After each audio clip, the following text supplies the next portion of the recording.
comes to spiritual life, there is a very uh, important understanding we have to have when we are considering walking the path of spirituality. In the process of growing spiritually, we accumulate a lot of knowledge, and we also accumulate a lot of concepts.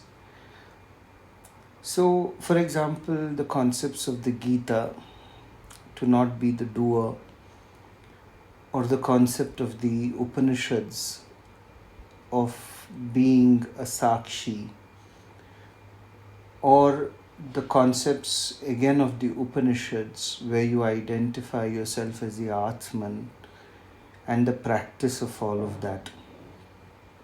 So, all these are practices at a very general level of spiritual life.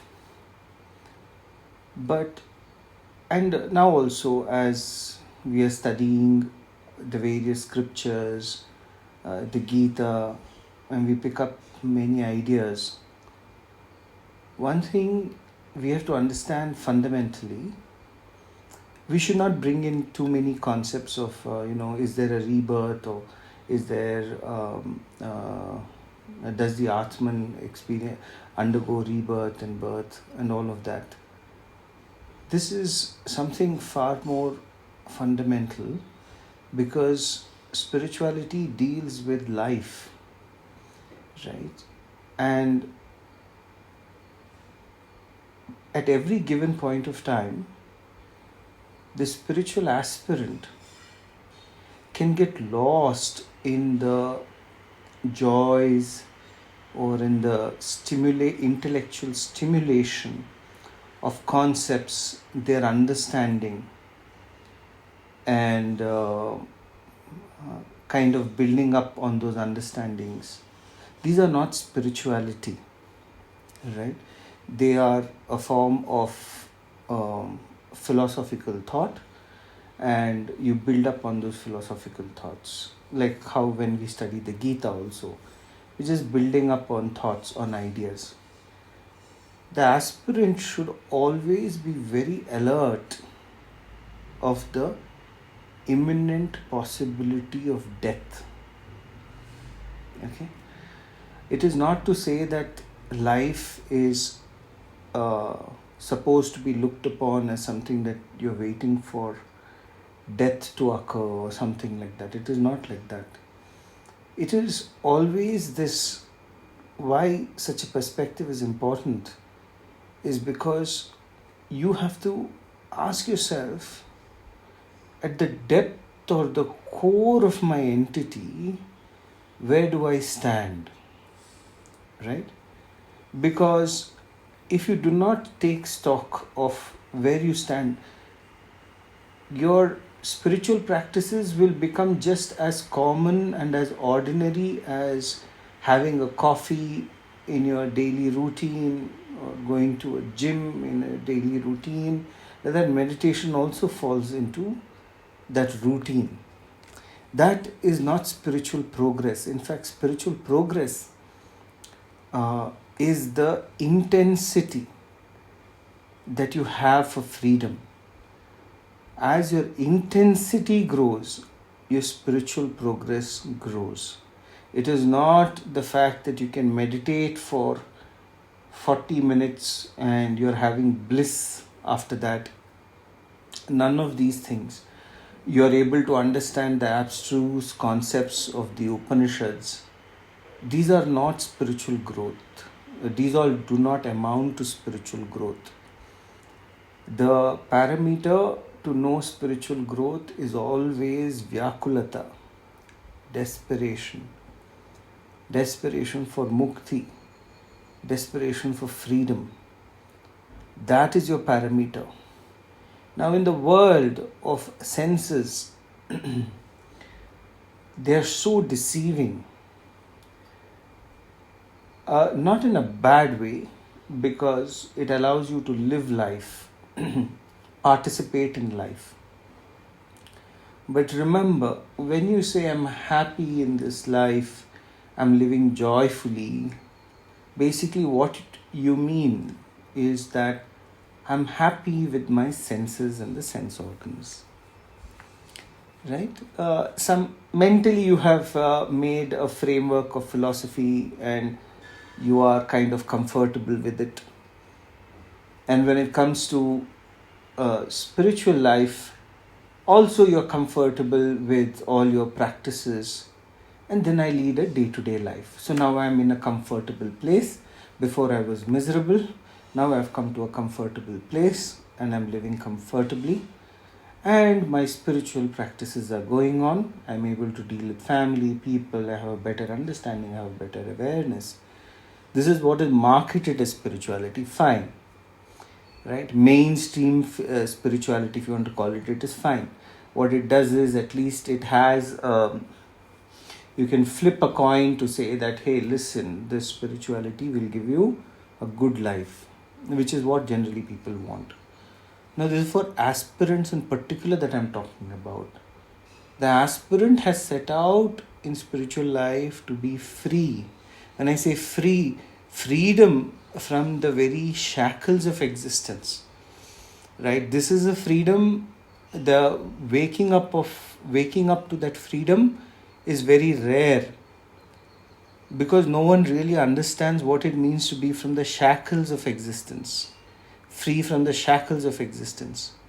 It is something very to like, it is no, see, primarily you cannot be comfortable with existence, because existence is always hanging on the edge of the knife. You can die any moment, right? So if you have suffered before, now you're having a good life, it's okay.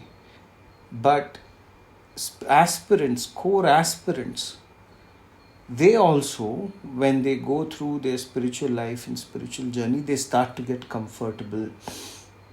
And then the evolution comes to a halt. You are leading a okay life, a good life, or whatever you want to call it. Be free, all that concepts, right? Shackles of existence has everything to do with your organic, purely organic existence. All the concepts that you carry in your mind now are all fed into memory. They're all fed into a particular environment that you're accustomed to. For example, if you hear my voice or the common people in spirituality, all that memory comes back, right? But that is not the scenario birth after birth. This knowledge that you're carrying has to do with the growth of the brain, right? Brain centers that are active and that kind of retain all these things. They can be completely manipulated or challenged when you get a new body and a new birth. If all this knowledge is not internalized at the core of, not reminding yourself of I am the Atman, not reminding yourself I have to be the witness consciousness, not reminding yourself, okay, Gita said this, Gita said that. Without all that, far beyond language, far beyond ideas, energy-wise, has it transformed you? Right? Because you have to remember, when this body falls, you will be given a fresh body, in that the brain hasn't grown yet, right? The environment is completely different. How it will grow in that environment is very difficult to say. The only thing that you retain with you is what is called as vasana. Vasana is not thoughts. Vasana is basically energy induced by those thoughts, right? And energy is induced by them. It becomes your natural energy, right? They remain with you. And that is why in spiritual life, you have to put the seeds deep. You have to work towards putting the seeds deep into your psyche. That is why spirituality, when I say action, I don't mean action as in action. It has to manifest. right? It has to manifest within your being. Only then you're kind of safe with what you've learned. Otherwise, it just becomes information. Completely just becomes information, right? Nothing more than that. So, how does an aspirant bring about such an awareness? How does an aspirant create such an awareness within one's own self? The only way is to contemplate on the impermanence of the body and mind. You cannot contemplate on the impermanence of the body and mind by looking at someone in the newspaper. Or, that is one way, or you're like, oh, everybody's dying, and people are like, just passing away and things like that, right? And then you think about it and you say that, okay, life goes on in this way.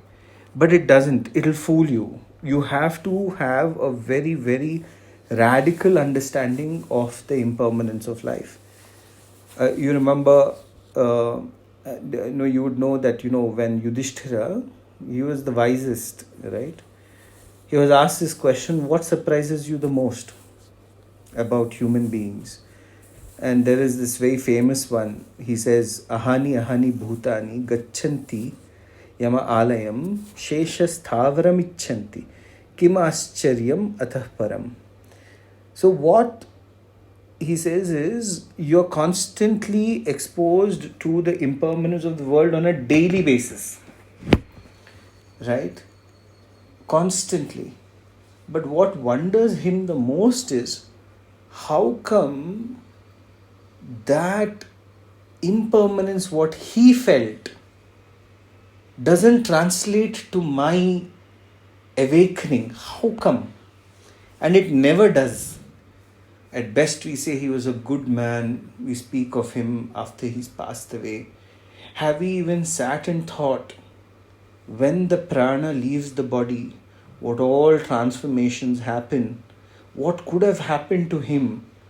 And how do I translate that to myself to see how impermanent and how fragile existence is? Right? You should remember, it takes away, you might have children, wives, family, wealth, house, everything. Imagine you're sitting in a room, and slowly you know that you're dying at this moment. Within the next 10 minutes you're going to die. You're sitting, and then what happens? First, when you're sitting, vision starts to blur. Your vision will start to blur. You can't see things properly. Then slowly memory starts to fade. When the memory starts to fade is the most excruciating period, till memory goes off completely. When memory is half there, half not there, then it is the most excruciating period. In the sense, all the things that you hold, all the plans that you have, all the wishes that you have, all the people that you know, everything starts to come up, and then it starts to recede. It's like slipping away, right? And then memory goes blank. Your perceptual cognition goes blank, and slowly you fade away, right? And you're gone. Intrinsically, you're gone. Now, this kind of a subjective understanding of it is good, because this constantly gives us a right understanding of this present state that we exist in. Because this present state, really speaking, from a very subjective sense, is a dream. It goes, it fades. Your whole perceptual existence is based on the five senses and the memories associated to those five senses. And the body is the house of those five senses. And your body slowly starts to weaken and weaken and weaken. And then it fades. At this time, the only thing that you carry with yourself is your spiritual knowledge. When I say knowledge, I don't mean the accumulated knowledge. I mean the energy, the power, the strength of your spiritual knowledge. That is what you carry deep within yourself. And when you get a fresh body, now the brain hasn't developed. Slowly it starts to develop. Your vasanas start to develop. Don't think that whatever I've studied now you'll remember. Right? Krishna says that your intellect is associated again to the intellect that evolves in your next birth. All the knowledge is residing in the intellect. In the intellect means your buddhi. The buddhi can only absorb that in which it has conviction, which it has practiced, not mind. Those thoughts and all that will not be there at all. Right? There will be fresh thoughts. But the intellect has learned. We understand what is the difference between the mind and the intellect. The mind is thoughts. Right? Out of those thoughts and experiences, the intellect becomes sharp. It says, do this, do that, do this. Okay, not okay, okay, not okay. How does it do that? You might just be born in the next birth and intrinsically you may know it. That attachment without being aware is dangerous. Now, how do you know? You just do not know, but your intellect knows it already. That's because from the energy sense, you have already fed it within you. Right? So when we read these scriptures and all, we have to always look back upon the impermanence. That is why solitude is so very important for an aspirant. Because in solitude, you learn what is loneliness. And from loneliness, you slowly move to becoming alone, not lonely anymore, alone. And when you're alone, you start to gain your strength. In loneliness, there's a lot of fear, there's a lot of discomfort. But that is the truth for everyone. Even as you're sitting amongst 6 to 10 people, when your prana starts to move up, right? When your prana starts to come up your system, you are left alone with it. People are going to be like, what happened? What happened? Prasad, what happened? What's with you? Nothing you will hear. You're by yourself, right? And your heart starts to squeeze, your blood vessels start to expand, your vision starts to get blurred, your auditory powers start to weaken, your taste buds start to feel a little metallic in taste, right? These are all signs that the prana is going up, and only you are experiencing that. So never be in delusion that there are so many people around this world and I'm all with them, we are all together. You're always alone, right? And this is the practice that is there, that should be there for a spiritual aspirant. From this comes the desire to know who I am, right? And this desire to know who I am at the cost of everything. What is my real nature? At the cost of everything. What is the nature of this perception? When this perception arises, why do I feel so much associated with it? Why do I get caught in it? All these require, all these demand answers. And the more desperate you get towards it, the more is your development in spiritual life. And only that, in that sense, can, take you further and further towards your goal of self-realization. To pass through this world, which is a dream, is not easy. It's not that you snap out of this dream and you wake up to realization. That is not, generally we have this understanding that once I know it is a dream, I have woken up. Woken up to what? You'll wake up to another dream only. The world is constantly springing dreams only. As long as your senses are going to be there, you're only going to experience dreams only. Then what is this awakening? What is this awakening? This awakening is to know that these are dreams alone. When you know that these are dreams alone, that they will appear, like, how a new baby born is, for like 3 months and all, they can't see properly, they can't hear properly, their taste buds are not powerful. It starts to get sharper and sharper, sharper and sharper. And then it reaches a peak, which we are in right now, right? Once it starts to be 8 years, 9 years, it starts to fully function with all its senses. And again, when it's 60, 65, 70, hard of hearing, hard of seeing, everything, it starts to wane, right? And this is the constant play of the senses, nothing more. So we have to be very cognizant of how the senses play us. Waking up to this is like waking up to reality. When I say reality, I mean the reality of the delusion. That's all. Beyond that, there is the knowledge of the self, but let us not go there right now. Right? The knowledge of the self happens when the self wishes it to happen. You cannot do anything about it, but you can wake up to this.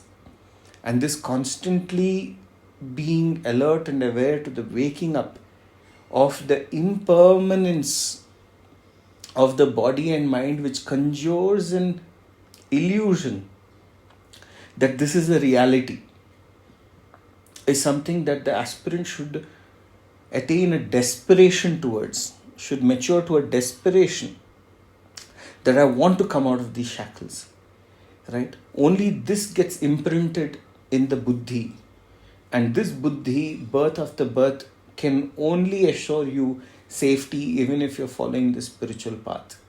Not the concepts that we gain, not the discussions that we have, not the debates, not the arguments. So this one concept we have to keep in mind as aspirants in the path of spirituality.